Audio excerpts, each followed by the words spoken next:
On va prendre un peu de hauteur à quelques heures du départ du défilé militaire du 14 juillet, car avant même les troupes au sol, ce sont les avions qui ouvrent le bal aux alentours de 10h45 à Paris. Une parade aérienne qu'Europe 1 vous fera vivre en exclusivité à bord d'un Rafale. C'est Jean-Sébastien Soldaini qui survolera ainsi la capitale. Et comme les militaires, il s'est entraîné. Premier vol hier entre Mont-de-Marsan et Évreux.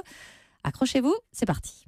Aligné en bout de piste, le pilote fait les dernières vérifications. 85% sur les deux moteurs, les températures sont cohérentes sur les deux. Et pousse la manette des gaz. Après quelques centaines de mètres, le Rafale se cabre. C'est parti. Et on se sent plaqué contre le siège. Allez, on va se mettre sur le dos un tout petit peu.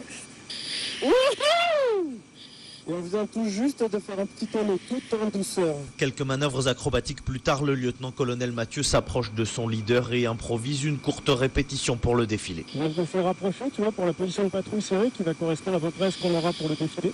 C'est entre 5 et 10 mètres. Ouais. En formation serrée, les deux avions semblent reliés par des câbles invisibles. Ils ne se quittent pas. Sur des écrans apparaissent les autres aéronefs du secteur.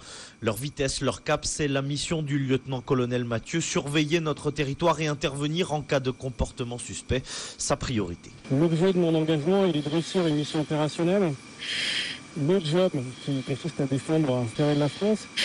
Partie 14 juillet, c'est plus un honneur et du plaisir. Ce n'est pas vraiment un aboutissement. À l'approche de l'atterrissage, les deux avions semblent danser ensemble calmement quand, en guise de surprise, le pilote amorce une dernière manœuvre. Les corps encaissent alors 5G, 5 fois leur poids.